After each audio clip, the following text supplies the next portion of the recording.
Welcome back to our channel UGC plugin. तो आप लोग अगर एचपीएससी की तैयारी कर रहे हो और इस वीडियो को फर्स्ट टाइम देख रहे हो तो प्लीज़ सब्सक्राइब आवर चैनल।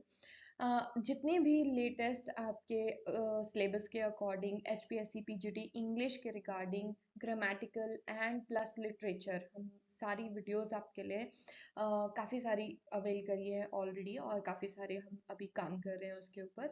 तो one of your grammatical topics today is clauses, जिसके ऊपर आज हम बात करेंगे। तो बहुत सारे बच्चे बोल रहे थे कि मैम क्लॉजेस के लिए मुझे काफ़ी रिक्वेस्ट आई कि मैम क्लॉजेस करवा दीजिए। सो आफ्टर ट्रांसफॉर्मेशन हम आज क्लॉजेस पढ़ेंगे और उसके टाइप्स पढ़ेंगे कि क्या है क्लॉजेस। तो सबसे पहले हम डेफिनेशन से स्टार्ट करते हैं। So the smallest grammatical unit that can express a complete proposition. It contains a subject and a verb. There are two kinds of clauses, independent and dependent. अब इसको हम अपनी नॉर्मल लैंग्वेज में समझते हैं कि क्या है ये। अब देखिए, आप एक सेंटेंस बोलते हैं, है ना, she goes to market. For example आपने ऐसा बोला, शी गोज टू मार्केट। अब इसमें एक सब्जेक्ट है जिसके बारे में मैं बात कर रही हूँ, विषय जिसको हम कहते हैं, यानी कि शी जिसके बारे में बात कर रही हूँ। गोज टू मार्केट यानी वो क्या कर रही है, जा रही है, एक वर्ब है वहां पे। ठीक है, अब यहाँ पे सब्जेक्ट प्रेडिकेट की बात नहीं हो रही है, यहाँ पे सब्जेक्ट और वर्ब की बात हो रही है। देखो, जो सब्जेक्ट और वर्ब होते हैं ना, वो एक सेंटेंस के कंप्लीट मीनिंग को बता देते हैं। शी गोज, अगर मैं कह रही हूँ शी गोज, तो वो क्या कर रही है उतनी बात मुझे क्लियर है। ठीक है, टू मार्केट अगर मैं नहीं भी लगाती हूँ, यानी उसको उसका सबसे छोटा grammatical unit, smallest grammatical unit, जिससे आपको पूरा मीनिंग एक सेंटेंस में समझ में आ जाए, जो मिनिमम हम वर्ड्स यूज करके एक सेंटेंस को कंप्लीट जब हम बोलते हैं उसको हम क्लॉज कहते हैं। ठीक है, एक सेंटेंस तो और भी बड़ा हो सकता है, जैसे अगर मैं कहूँ कि she goes to market daily, she often goes to market and buy some goodies। मैं कुछ भी आगे ऐड कर सकती हूँ, है ना। तो उस सेंटेंस को मैं कैसे भी बड़ा कर सकती हूँ। बट द स्मॉलेस्ट पार्ट क्या है उसका, कि शी गोज, वो जा रही है। ठीक है, सो इस तरीके से जब हमारे पास सब्जेक्ट प्लस वर्ब होती है और हमें कन्वे हो रहा है एक complete meaning, that is a clause. अब क्लॉज होता है टू टाइप्स का। ठीक है, जिसके अंदर independent and dependent clause. There are two types of clauses. So first one is independent clause. Independent clause क्या होता है? A group of words that can stand on its own as a sentence. It has a subject, a verb and a complete thought. जो मैंने अभी बोला, independent का मतलब है जिसे दूसरे सेंटेंस की जरूरत नहीं है। वो क्या होता है? एक इंडिपेंडेंट क्लॉज, एक ऐसा क्लॉज जिसे दूसरे की, वो खुद में पूरा है, वो इंडिपेंडेंट है। ठीक है, for example, they dance under the rain. ठीक है, सो इस तरीके से, या फिर वेयर इज योर सिस्टर। ठीक है, इसमें कुछ भी और हमने ऐड नहीं किया, ये पूरा एक कंप्लीट सेंटेंस है और इसको पढ़ के, मतलब कंप्लीट क्लॉज है, इसको पढ़ के मुझे कंप्लीट मीनिंग समझ में आ रहा है। Now next one is dependent clause. Dependent clause क्या होता है? A group of words that contains a subject and a verb, but it is not a complete thought. वो पूरा हमें थॉट या पूरी बात कन्वे नहीं करता है, वो दूसरे सेंटेंस पे डिपेंड करता है। नाम से पता लग रहा है, dependent means which is not complete. So because it is not a complete thought, a dependent clause cannot stand on its own as a sentence। तो उसको अकेला हम लिख ही नहीं सकते। ठीक है, for example, because I woke up let this morning, क्योंकि मैं आज लेट उठा था। फिर आगे देन व्हाट हैपेंड, आप लेट उठे थे, फिर क्या हुआ, वो आगे कंप्लीट नहीं है ना। When we arrived in class, आगे पता नहीं, है ना, जब हम क्लास में एंटर हुए तो आगे पता नहीं, कुछ नहीं है। ठीक है, बोला नहीं, मतलब डिपेंडेंट क्लॉज है, यानी कि जिसमें बात अधूरी रह जाए या वो दूसरे सेंटेंस के ऊपर, मतलब इनकम्प्लीट जो सेंटेंस होता है उसको हम डिपेंडेंट क्लॉज कहते हैं। और एक कंप्लीट छोटा सेंटेंस जो होता है जिसमें सब्जेक्ट और वर्ब से हमें समझ में आ जाता है कि क्या हो रहा है एग्जैक्टली, दैट इज इंडिपेंडेंट। ठीक है, I hope you understood. Next जो आपके डिपेंडेंट क्लॉजेस हैं वो कई तरह के होते हैं, क्वेश्चन आपको पेपर में यहीं से आएगा, ठीक है, यानी कि इनको हम डिटेल करने वाले हैं, तो इनकी जो डिटेल होगी क्वेश्चन आपको मोस्ट प्रोबेबली वहीं से आएगा। तो कितने तरह के डिपेंडेंट क्लॉज होते हैं? There are four types of dependent clauses: adverb clauses, noun clauses, relative clauses या पार्टिसिपल क्लॉजेस। ठीक है, अब मैं इन सारों को आपके लिए एक्सप्लेन करती हूँ।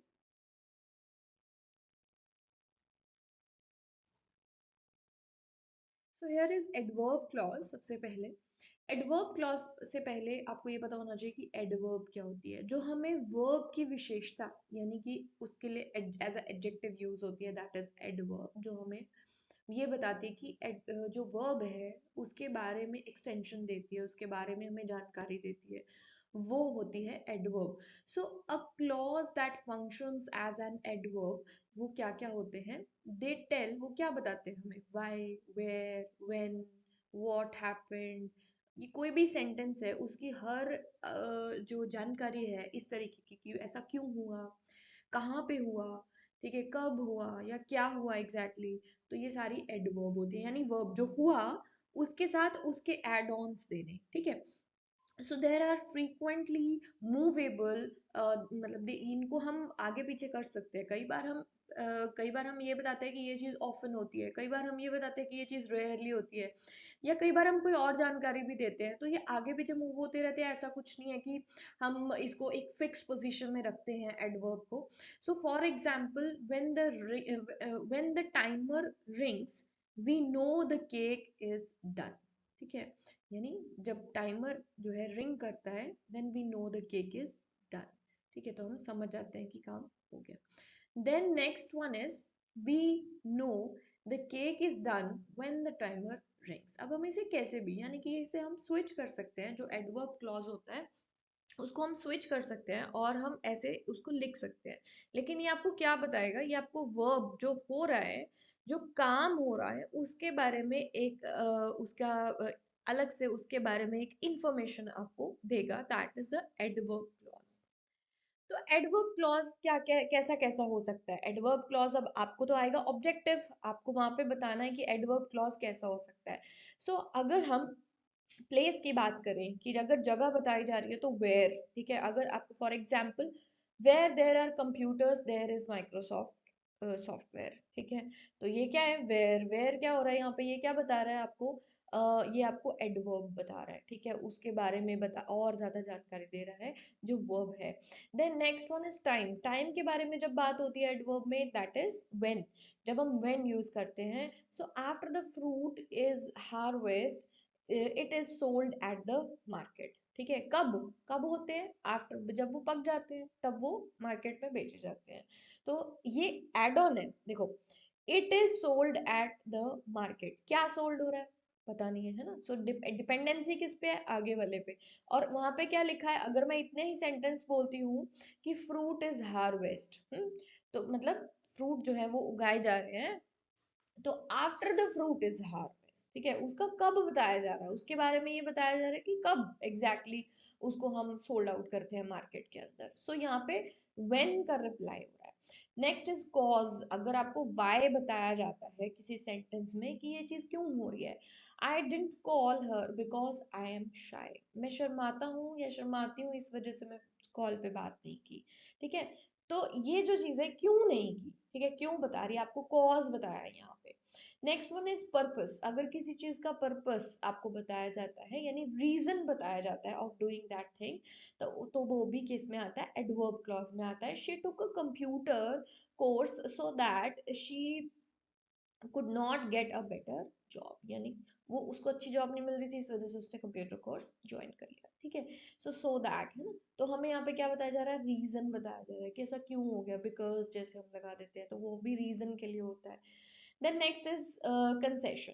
अगर हम कुछ भी ऐसा unexpected, why is this unexpected, ठीक है, तो हमें मतलब उम्मीद नहीं थी, वो चीज बताई जा रही है। Although J has a master degree he works as a store clerk, although, ठीक है, यानी कि जबकि वो अच्छा पढ़ा लिखा है लेकिन फिर भी वो स्टोर क्लर्क का काम कर रहा है। So this is something unexpected, ठीक है, जब आप ऐसा कुछ सुनते हैं तो वो भी एडवर्ब क्लॉज होता है। देन नेक्स्ट इज कंडीशन, अगर कोई सिचुएशन कंडीशन आपको बताया जा रहा है, यानी अंडर व्हाट कंडीशंस ये काम हो रहा है, यानी किस परिस्थिति में ये काम हो रहा है। So if you save your money you will be able to go to college, यानी उस परिस्थिति में आप क्या कर पाओगे, मतलब उस सिचुएशन में, उस कंडीशन में। So if you save your money then you will be able to go to college, ठीक है। सो इस तरीके से हमारे क्या होते हैं, एडवर्ब क्लॉजेस होते हैं। Next one, adverb clauses are always introduced by subordinating conjunction, यानी इसमें हमेशा conjunction लगती ही लगती है। अब ये conjunctions अगर आप ध्यान से पढ़ लेंगे ना, तो आप बहुत ही आसानी से वो आपको सीधा पूछेंगे कि कौन सा क्लॉज है, अगर आप ऑब्जेक्टिव में, तो ऑप्शंस में यही आएगा जी, एडवर्ब क्लॉज है, नाउन क्लॉज है, कौन सा क्लॉज है ना। सो आपको अगर ये पता होगा कि अगर हम ये चीजें, ये कंजंक्शंस यूज कर रहे हैं, so that is the adverb clause. तो अगर टाइम का क्लॉज आया है, टाइम के ऊपर बात हुई है, तो कैसी कंजंक्शंस यूज की जा सकती हैं, आफ्टर, बिफोर, व्हेन, व्हाइल, ठीक है, एज सून एज, या फिर सिंस या अनटिल, ठीक है। Then by the time, once, या फिर एज या सो लॉन्ग एज, या फिर मतलब एज लॉन्ग एज या सो लॉन्ग एज, या फिर व्हेनेवर, या फिर every time, the first time, the last time, the next time. तो इस तरीके की चीजें अगर यूज हो रही हैं, दीज आर एडवर्ब क्लॉजेस, अगर वो टाइम के सेंटेंस में यूज की जा रही हैं क्लॉजेस। देन फंक्शन कैसे करते हैं, ये इनके एग्जांपल्स हैं, जो आफ्टर, बिफोर या व्हेन या व्हाइल होता है, they are used when you say something happens, वो यानी वो चीज कब हुई, पहले हुई, बाद में हुई, कब हुई एग्जैक्टली, है ना। सो ये चीज होती है। देन उसके बाद अगर हम बात करें, एज सुन एज की बात करें, या अनटिल या सिंस की बात करें, it refers to a period of time और टू अनदर इवेंट, ठीक है, वो दूसरे किसी इवेंट या पीरियड, टाइम पीरियड की बात कर रहे हैं।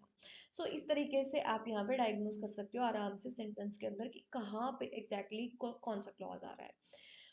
Then next one is cause and effect, अगर आपको कोई रीजन, कंडीशन, जैसे मैंने ऐसे बोला, सो वहां पे बिकॉज या नाउ, दैट ऐसा लगेगा, जैसे इट इंडिकेट्स द रीजन, ठीक है। सो सिंस भी लग सकता है कि बिकॉज, क्योंकि ऐसा हुआ, इस वजह से ऐसा हो गया, जब आप इस तरीके की बात कर रहे हो। जैसे for example, I couldn't feel anger against him because I liked him too much, ठीक है, क्योंकि मुझे वो बहुत पसंद है, क्योंकि इस वजह से मुझे ज्यादा गुस्सा नहीं आया, तो वहां पे कॉज बताया गया है।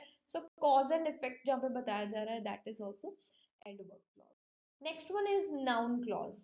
नाउन, आप सबको पता है नाउन क्या होता है, किसी भी चीज का नाम, जगह का नाम, या पर्सन का नाम, मतलब कोई भी नाम जो भी हम देते हैं, किसी भी, मतलब किसी चीज को हम डिनोट करते हैं किसी नेम से, तो उसी को हम नाउन कहते हैं। So a noun clause is a dependent clause. Noun clause क्या होता है, एक डिपेंडेंट क्लॉज होता है, that works like a noun, वो नाउन की तरह ही काम करता है। You can find it as a subject और ऑब्जेक्ट, ठीक है, ज्यादातर आपको कैसे मिलेगा, या तो वो सब्जेक्ट होगा या तो वो ऑब्जेक्ट होगा। सो एज अ सब्जेक्ट वो कैसे मिलेगा, what she wrote is interested। अब she wrote, what she wrote, जो उसने लिखा, जो उसने लिखा। अब इतनी बात अगर हम कर रहे हैं तो that is a noun clause, ठीक है, वो इंटरेस्टेड, इंटरेस्टिंग है।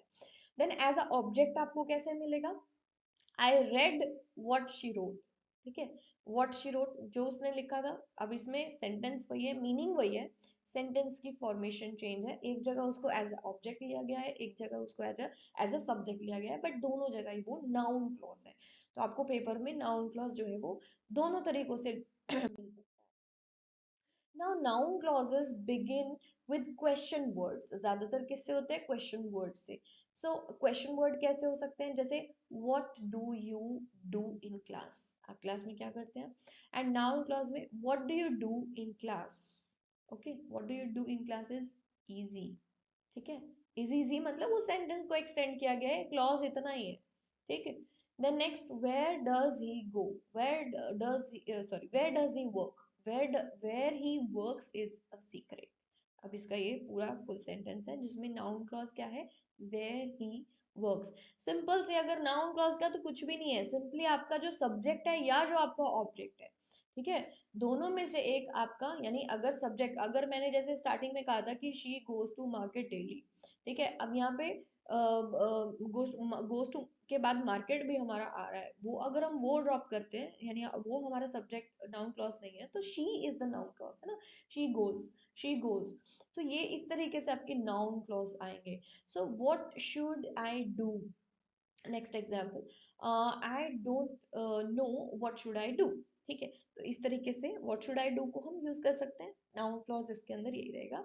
Then why are, sorry, who are they, who are they.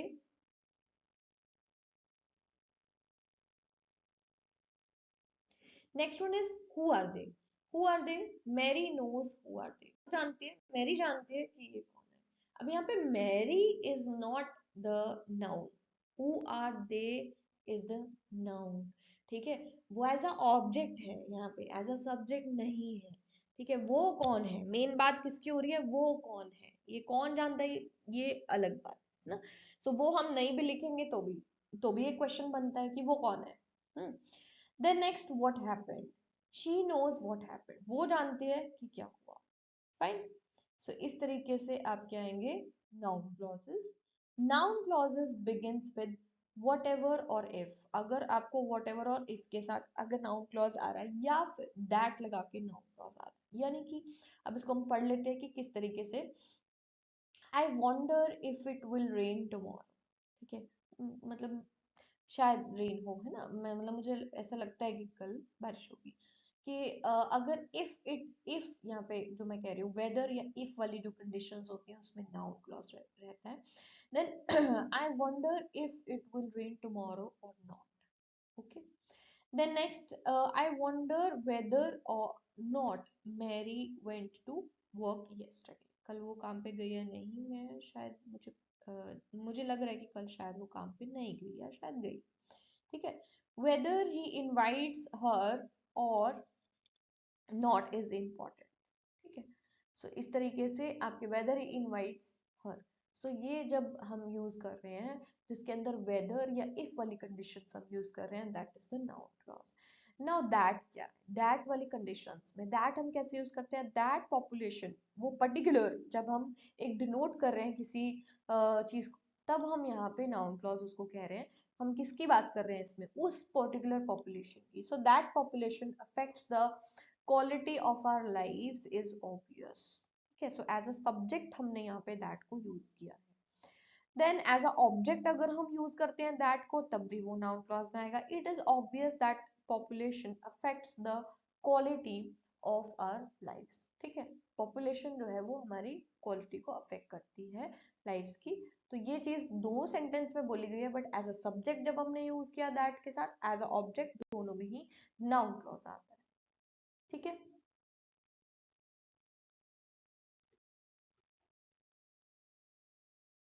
Next one is relative clause.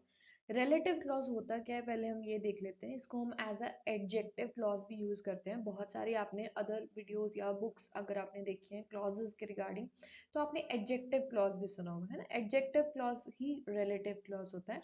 So a kind of dependent clause, ऐसा एक डिपेंडेंट क्लॉज जिसमें सब्जेक्ट और verb है but can not stand alone as a sentence. It is sometimes called an adjective clause because it functions like an adjective। तो वो किसका काम करता है, सेंटेंस में एडजेक्टिव का काम करता है, यानी वो जो आपका सब्जेक्ट है उसकी कोई ना कोई विशेषता, उसके बारे में हमें और ज्यादा इंफॉर्मेशन जो है वो देता है। It gives more information about the noun. ठीक है, एडवर्ब आपको वर्ब के बारे में ज्यादा इंफॉर्मेशन देगी और एडजेक्टिव आपको नाउन के बारे में ज्यादा इंफॉर्मेशन देगा। So they always start with relative pronouns, तो वो हम देख लेते हैं। सो रिलेटिव प्रोनाउंस के साथ जो स्टार्ट होते हैं वो कैसे होते हैं, सो इसका यूसेज कैसे रहता है और इसके एग्जांपल्स कैसे होते हैं। रिलेटिव प्रोनाउंस कौन से रहेंगे यहाँ पे, हु, विच के साथ अगेन एक सेंटेंस है, देन हुज के साथ है, whom के साथ है, एंड दैट के साथ है। तो कैसे हम रिलेटिव प्रोनाउन को जानेंगे। सो इसका यूसेज क्या है, सब्जेक्ट और object pronoun used for people, यानी अगर हम लोगों को डिनोट करें तो हम हु, मतलब हम कहते हैं ना वो लोग, जो मतलब हम जनरली ऐसे ही कहते हैं ना, वो लोग जो वहां पे थे। तो ये जब हम ऐसा जब हम डिनोट करते हैं, ऐसा जब हम बताते हैं अपनी बात में, सो वो लोग का मतलब क्या होता है, जो लोग मतलब नाउन जिनके लिए हम वो चीज यूज कर रहे हैं, वहां पे हु हम उस तरीके से यूज करते हैं। सो जैसे have you seen the man who is the new marketing director. ठीक है, किसके बारे में बात हो रही है, वो आदमी जो नया मैनेजिंग डायरेक्टर है, ठीक है, मार्केटिंग डायरेक्टर है, वो वो अब ये वो जो है एडिशनल इंफॉर्मेशन आपको दे रहा है कि वो मार्केटिंग डायरेक्टर है, ठीक है। Have you seen the man, ठीक है। अगर हम ये वाला क्लॉज देखते हैं, who is the new marketing director, ठीक है। सो किसकी बात हो रही है ये समझ में नहीं आएगा, तो वो कहाँ से समझ में आ रहा है, फर्स्ट सेंटेंस से लिंक करके समझ में आ रहा है, ठीक है। ये होता है आपका रिलेटिव क्लॉज। देन विच, अगर आपको कहाँ मतलब कैसे ये चीज बताया जा, सॉरी कौन सा ये चीज बताया जा रहा है कि सब्जेक्ट और and object pronoun used for animals या थिंग्स, ठीक है। तब आप जो है रिलेटिव प्रोनाउन उसको बोलेंगे। The horse which Sue was riding is very friendly, ठीक है। सो विच कहाँ पे यूज हो रहा है, कौन, कौन के यहाँ पे यूज हो रहा है। ऐसे ही विच अगेन यूज हो सकता है referring to the whole sentence, पूरे सेंटेंस में। He can not type at all which didn't surprise me, ठीक है। तो ये बात मुझे सरप्राइज नहीं करती, मतलब तो didn't sorry which didn't surprise मी जो है, विच वहां पे क्या बता रहा है कि ये चीज मुझे सरप्राइज नहीं करती, सो वहां पे एड ऑन हो रहा है as a adjective. Then next whose, whose क्या है, possession for people animal and thing. अगर हम पोजेस करते हैं यानी कि ये चीज मेरी है, ये मुझसे बिलोंग करती है, या ये मेरी है, जब मैं ये कहती हूँ, या हमारी है, इस तरीके का हम चीज यूज करते हैं। पोजेशन हम बताते हैं, so have you seen the boy whose mother was on TV, मतलब किसी की बिलोंगिंगनेस हम यहाँ पे बता रहे हैं। क्या तुमने वो लड़का देखा जिसकी मम्मी टीवी में आई, यानी उस लड़के से बिलोंग करती है वो लेडी। सो ये चीज हम जब बता रहे हैं किसी लोगों का, एनिमल्स का, थिंग्स के पोजीशन के बारे में बात कर रहे हैं, तो हम whose यूज करते हैं। देन वो भी रिलेटिव क्लॉज आता है। देन whom कैसे यूज फंक्शन करता है as a relative clause, object pronoun for people in non defining relative clauses, ठीक है। इसमें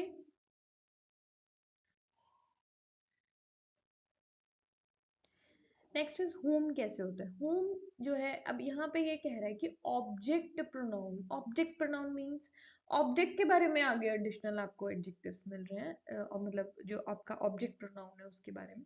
अब जैसे for example, I was invited by the counsellor, मुझे काउंसलर ने इन्वाइट किया था। कौन सा counsellor, whom I met at the Christmas party. तो वो अपने बारे में एडिशनल इन्फॉर्मेशन नहीं दे रहे हैं, वो किसके बारे में बता रहे हैं, कौन से नाउन के बारे में, प्रोनाउन, ऑब्जेक्ट प्रोनाउन के बारे में एडिशनल बता रहे हैं। That is also relative clause, ठीक है। दैट कहाँ पे यूज करते हैं, सब्जेक्ट और object pronoun for people, animals और things in defining relative clauses, ठीक है। जब हम लोगों के बारे में, किसी जानवर या किसी चीजों के बारे में, प्रोनाउन के बारे में हम जब उनके बता रहे हैं, दैट इज हम वहाँ पे दैट यूज कर रहे हैं, वो आपका रिलेटिव क्लॉज में आएगा। For example, I like the dress that you wore, the dress, okay, the object is the dress. So dress के बारे में बता रहे हैं कि that you wore to the function last week, ठीक है, वो ड्रेस जो आपने लास्ट वीक फंक्शन में पहनी थी। So this is all about clauses. Clauses में आपको जो मैंने डिपेंडेंट के टाइप बताए, डिपेंडेंट क्लॉजेस के, वहाँ से क्वेश्चन आने के सबसे ज़्यादा चांसेस हैं, तो आप उसको बहुत ही ध्यान से करेंगे। एंड श्योरली मैं अपनी अगली वीडियोस के अंदर आपको जो है इसके ऊपर क्वेश्चंस भी करवाऊँगी, सारी exercises. So stay tuned for the next videos.